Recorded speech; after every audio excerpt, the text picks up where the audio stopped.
Let me read the story by Jon Stweart. Jon Stweart passionately defends medicalized transitioning of young children.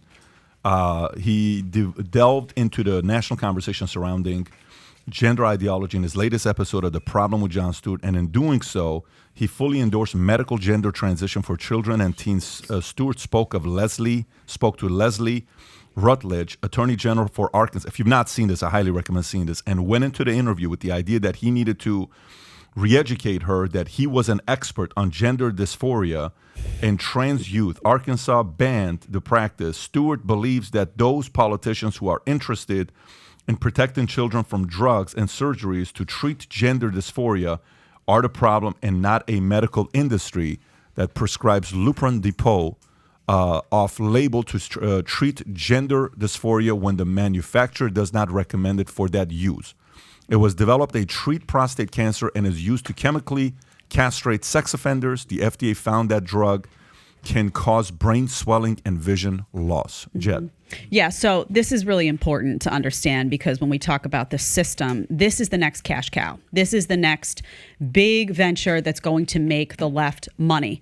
Planned Parenthood, I covered on my show, is now making these gender transitions a priority. In addition to abortion, they are prioritizing doing drug therapy for kids that come in the door. They want to, accept this. And this is a big pharma umbrella. Everyone needs to realize big pharma stands to benefit and make an enormous amount of money out of this. So what you're going to see is you're going to see folks on the left. They're going to come in. They're going to support this. This is the system at work. This is the next big issue. Also, and I will remind you over and over again, if you are going to seize a country, you have to go for the children. You have to go for two groups, actually. You have to go for young, healthy, strong men. You need to take them down. You need to make them weak. And then you need to go after kids. And that is what is happening right now, which is why you see the drag shows for kids. You see all of this stuff going on in schools. You see the indoctrination of kids. This is a plan to convert kids young, to grab them. Also, remember, you make them drug dependent. These people, once they start on these hormone therapies, that's a lifetime customer for Big Pharma. So there is a big vision here of brainwash the kids, get the parents involved. This is, right here what you see, this craziness, this is your modern Democrat Party. But what's the role of the parents here? Because if there's a 12-year-old kid that wants to do this, I'm sorry, Timmy or Sally, what do the parents have to say about this? I mean, this is nuts to me. Well, because the parents are listening to Jon Stewart. The parents are listening to mainstream media all the time. The parents are, remember, keep in mind, these media companies are in large part funded by pharma. I will guarantee you that you are going to see commercials. It's going to trickle out. You saw what happened with the vaccine. You're going to see commercials trick out. You already see the targeting of parents where parents are told that their kids will be suicidal if they don't embrace these changes, if they don't support their 5-year-old little boy who says, I'm a girl, like my son wakes up one day and says, oh, I'm a monkey, mommy, I'm supposed to believe that now. Mm-hmm. They are being targeted and told if you don't support this, then your kid may be suicidal and it's going to be on you. So these parents are told, bring your kids to therapy. They go into these therapy sessions. There's a lot of brainwashing that gets involved. They take drugs way early. And then once they hit 18 or 17, actually, in some cases, which has been discovered, then it becomes time for massive surgeries that are life-changing, life-altering, and can't be undone. Well, let me ask you, Jed, because you're a parent. I'm not a parent. Okay, on one hand, this is not something that I'm like cool with or even familiar with for that matter. I don't have kids, and I'm very protective of my nephew. I'm like, you're a boy, bro. We're playing sports. Yeah. That's very much me. But at the same time, if you're a parent and you believe this BS and you fall victim to it, that's your decision. You make bad decisions, you have to live with your consequences. Well, that's on the parent, no? Well, whether it's the media or whoever you're listening to, isn't that on the parent? Well, yeah, but they're making decisions for their children. That's what I'm saying. Well, I mean, how far? Sure. You can say you're a legal guardian in the sense of you being a legal guardian of your child. 100%. But you realize the whole system is completely broken. You now have kids. I know Tyler would have good stats on this probably. The number of kids that are now identifying as, they're saying I'm transgender is blowing up. It's like double what it was just a few years ago. It's like cool to do. This is a social. All the cool kids pee their pants. This is what's happening. This is like you go on TikTok. This is the new thing. Kids that are lost, kids that are feeling confused. You have a bad day. Now you're like, oh, maybe I'm the wrong gender. So honestly, we live in a deeply sick society. If you have parents now that are hopping on board with that, right. You're supposed to be a parent. But you're that's my point. Better. Isn't it on the parents to be like, listen? Sure. I know that, all the kids in school are saying this, but let me teach you. Like, for instance, Pat has kids all within, elementary school age. if God forbid one of your kids was saying this, you would have a heart-to-heart with one of the kids and say, listen, here's how life works. You would have this conversation. Adam, I think this is a very complex issue here, and I'll give you my feedback on this, and then we can go from there. I can only have influence over my kids so much. This morning I was watching TikTok. I'm watching one video of Trump talking about his brother. And he said, my brother Fred was more handsome than me, was better speaking than me, he was more charming than me, he was better at telling story than me by far. And he said, but my brother told me, and he was much older than me, he said he kept telling me, don't drink, don't smoke, never drink, never smoke, never drink, never smoke. He says he told me that so many times. So guess what? Till today, I've never touched alcohol once in my life, and I've never smoked a cigarette in my life or drugs. This guy that everybody criticizes, a great example of a guy who's never drank, never done drugs, never done any of that stuff. And he told his kids 3 things with me: no alcohol, no drugs, no tattoos. That's what he expected. And I think Junior one time partied for like a few months, and then his dad called him and he says, you can't be doing this kind of stuff. But that was his standard, right? Okay. He said the point he used, the word he uses, somebody had a positive influence over my life. Alcohol took my brother's life because he struggled with it forever. He eventually died because of alcohol, his older brother. There's only so many hours I'm around Dylan or Tico or Senna or Brooklyn.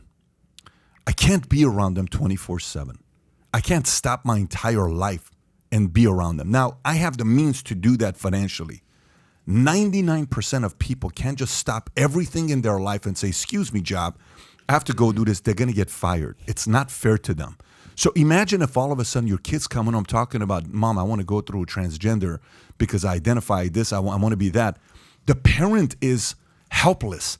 There's no feeling like truly being helpless, like what can I do in this moment? I'm not talking about the mom that's not involved. I'm not talking about the mom that's doing drugs, that's partying, that's all that stuff. Put that as a 5%, whatever, the moms that don't take, but 95% do. I'm not talking about the dad that's not in the lives. Take 10% of that or whatever percentage. It's probably more than moms. So for them, say 20. I don't know what the numbers are, but you set that aside. It's the person that's trying to be a good parent that's sitting there saying, what the hell do I tell my kids? So now, this morning I'm sitting there saying, okay, how much of this is real? Oh my God, Jon Stewart, you make a lot of sense. These poor kids. Can you imagine being stuck in a body and they're suicidal? These kids are killing themselves. They're suicidal. Are they suicidal because they're being transgender? Or are they suicidal because you keep feeding them this bullshit that they start believing? So then I said, who was the first transgender person in the history of mankind? Was it in 600 BC? Was it during biblical times? Was it in 200 AD? Was it in 600 AD? It must have been around a long time because this transgender stuff's got to be a few thousand years. No, it's less than 100 years. Yep.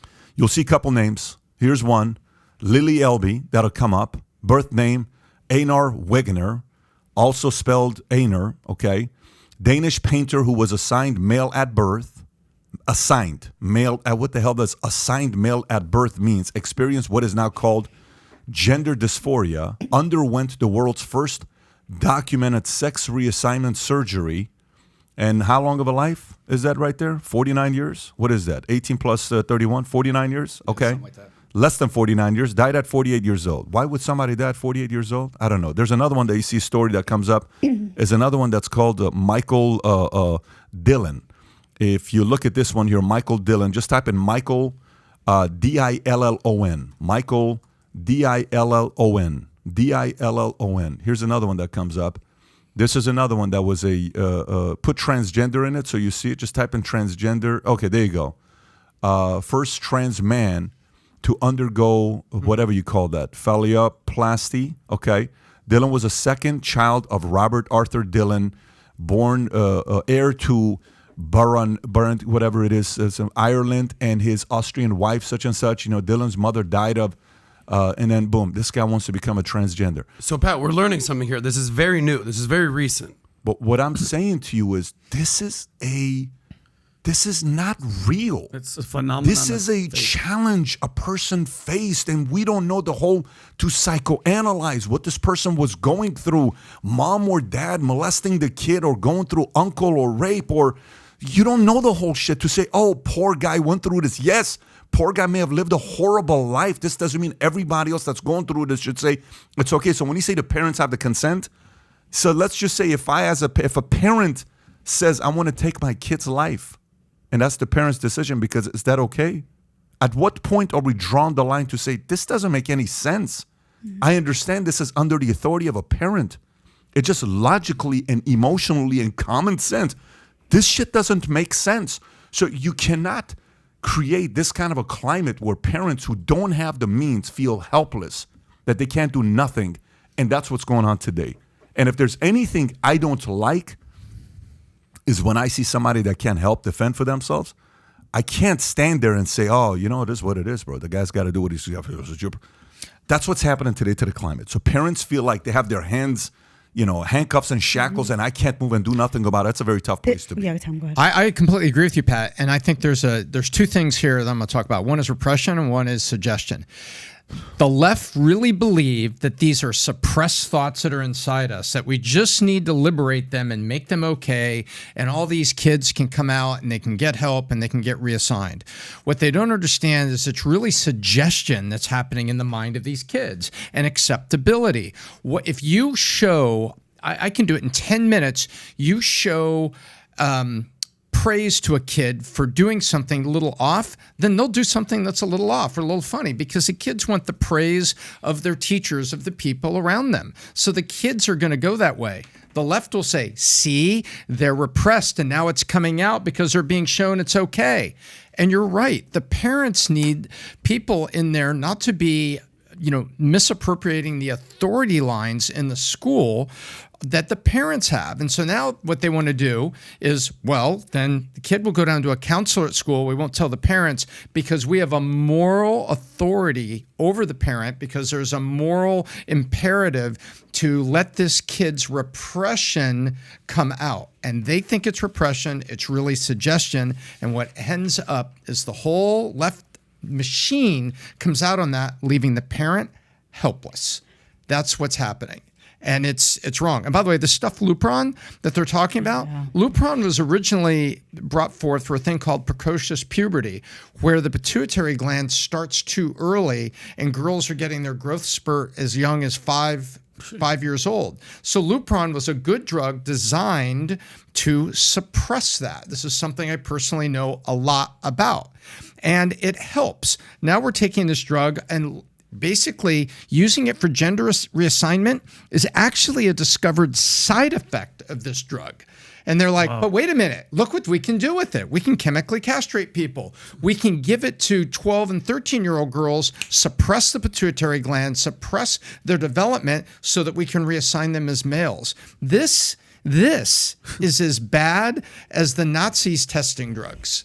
And they were testing drugs. This is bad. They're testing this and using a side effect that's known in Lupron to say, oh, it's got this great societal benefit.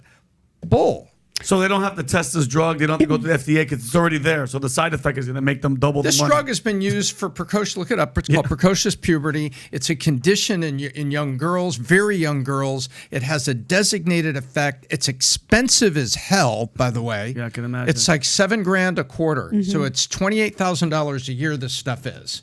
Yeah, right? By the way, there it is. When Vinny, puberty begins in girls before 8, 9, and boys, considered precocious puberty. All it is the pituitary gland waking up a little too early, and we got to tell the pituitary gland, hey, chill out for a couple years and then go do your thing so this person can develop into normal adulthood. What were you going to say, Jed? No, I was just going to say, you mentioned the FDA. Yeah. So just keep in mind the FDA is bought and sold. The FDA is part of the system. Yeah, the for FDA, sure. people at the FDA change hands with the CDC, that change hands with big government, that change hands with big pharma. They all, if you watch, go watch Dope Sick. Spend some time and watch Dope Sick. I'm telling you guys. I think this is a really interesting conversation. I know you have a lot of people that watch that are parents. There are two types of parents that are struggling right now. Well, one is struggling and one is a robot.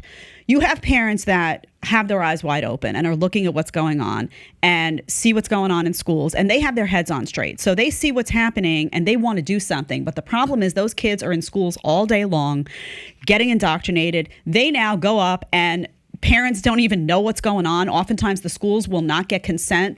We've covered schools where the kid shows up to school as a boy, leaves the house, shows up at school, tells the teacher, I'm a girl, and goes throughout the entire school day being referred to as a girl. How does that kid then go home back to, his family, and what does the parent do? That's been how many hours a day that child has been inculcated in heaven knows what. There's a second group of parents, though, that need to be talked about, and these are the robots. These are people who have absorbed. You talk about, Adam, you mentioned, parents, isn't it up to them? There is a segment of society that's increasing and growing and ballooning that just absorbs whatever you tell them. People have lost their backbone. This started with academia and how everyone's told to sit down and shut up. You're not supposed to be a free-thinking person anymore. You're not supposed to challenge authority. You're not supposed to challenge the status quo. So you have parents that listen to something like Jon Stewart. It's horrible to say, and they're like a little sponge, and they just absorb it, and they say, well, this must be what's going on. Yep. CNN said it. Mainstream media said it. Jon Stewart said it. This is what's happening. And then they become part of the club, and they have stopped thinking for themselves. I know we have expectations as adults who are free thinking that other adults would be free thinking. That is not always the case. And then those people have children, and their mess becomes their child's mess, which is why you see kids running around right now with their masks on, afraid to take them off, afraid of social settings, because neurotic parents gave that to their children. So they pick up on that stuff. So what I want to see happen is I want the parents who have their head on straight to walk into those schools and say enough. They need to take authority over the situation. They need to rip their kids out of schools if they can. If they can't, they need to do whatever they can to battle this stuff. And other people out there that have turned into robots, you need to wake up. You need to wake up instead of becoming a steward. So if you like this clip and you want to watch another one, click right here. And if you want to watch the entire podcast, click right here.